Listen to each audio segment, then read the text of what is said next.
उनके ग्रंथों को किसी भी तरह से उनके सम्मान को ठेस पहुंचाना मकसद कतई नहीं है।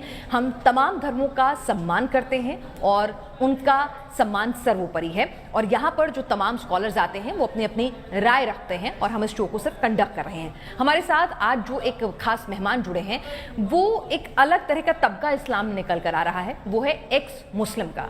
तो उसी से जुड़े हुए हैं। वो पहले जन्म से मुसलमान थे लेकिन बाद में उन्होंने इस्लाम छोड़ दिया। तो आखिर क्या वजह रहती है कि लोग मुस्लिम से एक्स मुस्लिम बन रहे हैं, इस्लाम क्यों छोड़ रहे हैं, इसके पीछे के कारण क्या हैं? हिंदुस्तान से लेकर अमेरिका तक ऐसी कई संस्थाएं आ रही हैं जो एक्स मुस्लिम के नाम से रजिस्टर्ड हैं। ये कहाँ से शुरू हुई, इन तमाम पहलुओं को टटोलेंगे।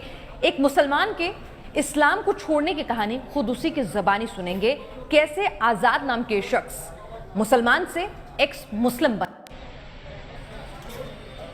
जी, सबसे पहले तो ये फॉलो करने वाली बात है ना, ये आप ना करें। फॉलो नहीं किया, मैंने तलाश किया कि जो खुश होता होगा इसको उसी के नाम पर कुर्बान किया जा रहा है। तो शायद मुझे 15 दिन तक के कस्टडी भी मेरे घर में ही कि ये सवाल क्यों हुआ, कौन तुझसे मिल रहा है, किसके पास बैठा, जबकि कोई मुझसे नहीं मिलता था। मेरे अपने खुद के सवाल है, मेरे खुद के थॉट्स है ये कि हमको बनाने वाला सब एक है अगर, तो हमारी तकलीफों को भी एक जैसा ही वो देखेगा। क्यों किसी को तकलीफ देकर वो खुश होगा और क्यों किसी को ऑर्डर देगा कि तू इसको तकलीफ दे। ये मेरे सवाल थे बचपन के।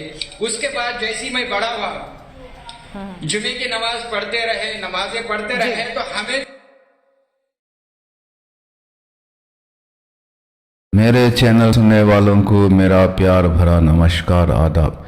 देखिए, एक्स मुस्लिम वीएस मुस्लिम, हिंदू मुस्लिम, आज़ाद ग्राउंड, इसमें आज़ाद ग्राउंड ये कहते हैं कि इस्लाम छोड़ने की कई वजह थी, कई कारण हैं इस्लाम छोड़ने की। तो इन्होंने इस्लाम किस लिए छोड़ा ये बताते हैं कि कई कारण बताते हैं। उसमें एक कारण ये है कि उन्होंने एक बकरा पाला हुआ था, उस बकरे को कुर्बानी दिए तो ये उनको दिल में खटास पैदा हो गई, क्योंकि बकरा पालने के बाद उसको कुर्बानी देना ये उचित मानते नहीं हैं। तो इनको थोड़ा जानकारी होना चाहिए इस्लाम का नज़रिया क्या है। तो ये इस्लाम बहुत से लोग छोड़ते हैं ना, इसकी वजह क्या है ये पूछ रहे हैं। तो आज़ाद साहब कहते हैं कि वो बकरा कुर्बानी में दिया ना, उनको पसंद नहीं आया।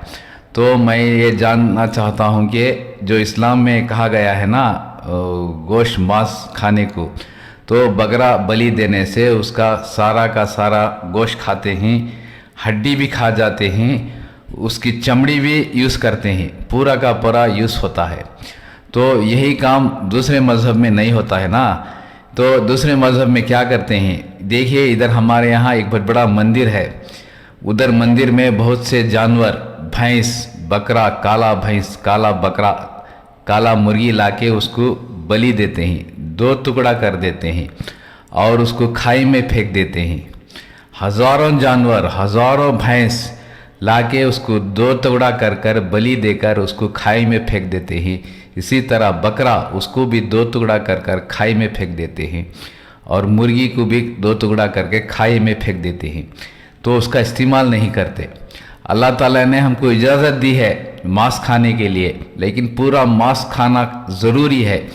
एक बकरा का बलि देते हैं तो उसमें एक जान रहती है ना, वो जान को हम जान जाने की वजह से पूरा मांस, पूरी उसकी हड्डी है ना, वो भी खाना ज़रूरी समझते हैं। लेकिन दूसरे मज़हब में इस तरह नहीं होता है, बलि देकर उसको नापसंद समझते हैं, उसको खाते नहीं हैं, बलि देकर उसको गड्ढे में फेंक देते हैं। इसी तरह नेपाल में हज़ारों हज़ारों हज़ारों हज़ारों भैंसा लाकर उसको 2 टुकड़ा कर कर बलि देकर खाई में फेंक देते हैं। इसी तरह हर मंदिर में होता है इधर हमारे यहाँ। तो इस्लाम का नज़रिया क्या है, जब हम उसको बलि देते हैं ना, उसको कुर्बानी देते हैं ना, तो पूरा गोश्त खाना पड़ता है, इस्तेमाल में आ जाता है, यूसेज में आ जाता है। यही बात दूसरे मज़हब में नहीं है। ये एक्स मुस्लिम आज़ाद ग्राउंड वाले कहते हैं कि ये क्यों हो रहा है इस्लाम में, ये बलि देना या कुर्बानी देना ये ठीक नहीं ना, उचित नहीं है, ये मानते हैं। लेकिन दूसरे मज़हब में क्या है, यही बात है ना, मांस सब मज़हब में खाते हैं, हिंदू खाते हैं, मुसलमान खाते हैं। इंडिया में 97% ये नॉन वेजिटेरियन है, मांस खाने वाले हैं। तकरीबन 87% लोग मांस खाते हैं। ये साइंटिफिक डाटा है, ये स्टैटिस्टिक्स ऑफ इंडिया का रिपोर्ट है। 80% लोग मांस खाते हैं। तो देखिए ना, यही इस्लाम का नज़रिया है, जो हमको मांस खाने की ज़रूरत है ये पड़ती है तो मांस खाते हैं, पूरा का पूरा खा जाते हैं, उसको वेस्ट नहीं करते। लेकिन दूसरे मज़हब में क्या करते हैं, उसको बलि देकर खाई में फेंक देते हैं ना। ये सब बातें इनको मालूम नहीं है। देखिए, इधर कोई भी वो गाय का गोश्त खाएगा या गोरू का गोश्त खाने का मुसलमान गोरू लेके गया तो उसको लिंचिंग कर देते हैं, उसको मार देते हैं। वो समझते हैं कि गोरू यही खाता है, ये भैंसा गाय गोरू सब यही खाता है। लेकिन ये बात सच्चाई नहीं है। इंडिया में 87% लोग सब खाते हैं, नॉन मुस्लिम सब खाते हैं। ये मैं क्यों कह रहा हूँ, आपने ये बातें उसमें लेके आ गए ना, तो हमको इस पर डिस्कस करना पड़ेगा। कितना लोग, इंडिया का स्टैटिस्टिक्स क्या है, कितना लोग यहाँ से कितना बीफ एक्सपोर्ट होता है, इंडिया क्या वास्तव क्या है, what is the position of India, India में क्या हो रहा है। क्यों एक ही मुस्लिम को कम्युनिटी को ब्लेम करते हो, एक्स मुस्लिम आज़ाद को इनको मालूम नहीं है। क्यों इस्लाम ही में मांस खाते हैं, ये समझते हैं, कुर्बानी देते हैं, लेकिन सब मज़हब में होता है। थोड़ा इनको डिटेल जानना पड़ेगा। आगे वीडियो देखिए, उसमें आपको मालूमात होगी। मेरे चैनल देखते रहिए, सब्सक्राइब कीजिए, शेयर कीजिए। धन्यवाद।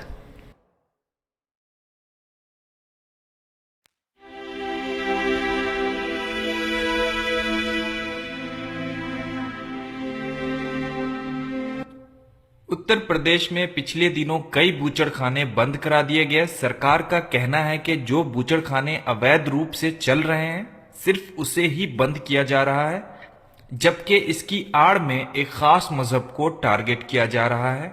जब भी हम बूचड़खाने का जिक्र करते हैं तो हमारा जहन ये मानकर चलता है कि इस काम को मुसलमान ही करते हैं, क्योंकि वो गोश्त खाने के शौकीन होते हैं। लेकिन आपको ये जानकर बेहद हैरानी होगी कि भारत के बड़े बीफ एक्सपोर्टर्स का ताल्लुक इस्लाम धर्म से नहीं है, बल्कि उनका संबंध हिंदू समुदाय से है।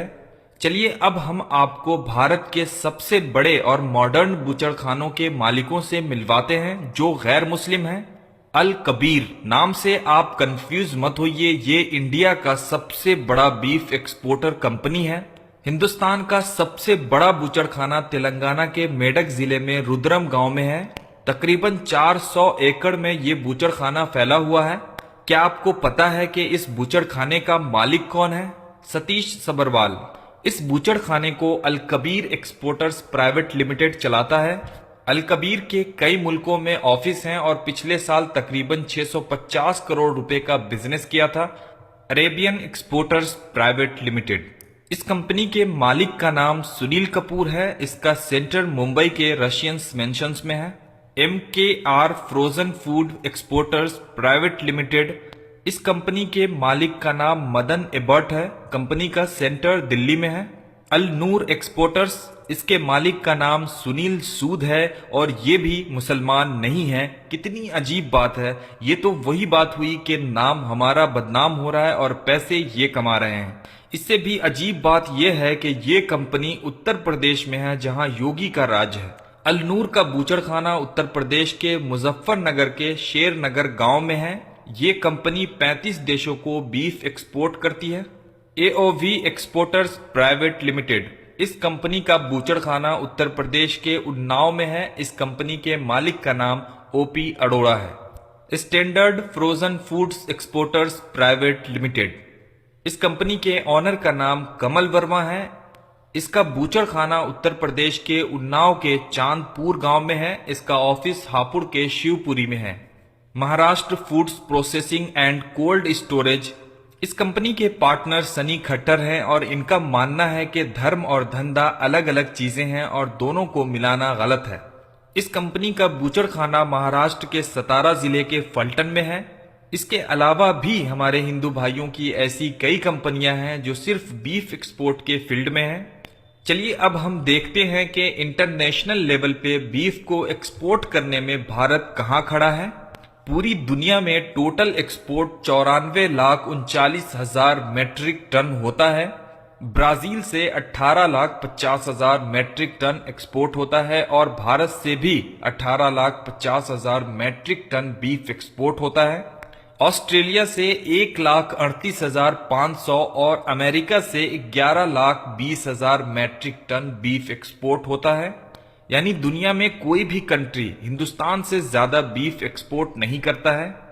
सवाल तो ये उठता है कि सिर्फ शक की बुनियाद पे अखलाक की जान लेने वालों को क्या नहीं मालूम कि उन्हीं के धर्म के लोग बीफ एक्सपोर्ट्स कंपनियों के मालिक हैं। और आखिर में मैं इतना ही कहूंगा कि सरकार और कुछ लोगों का ये दोहरा रवैया हिंदुस्तान के भाईचारा को हमेशा के लिए खत्म कर देगा। जय हिंद।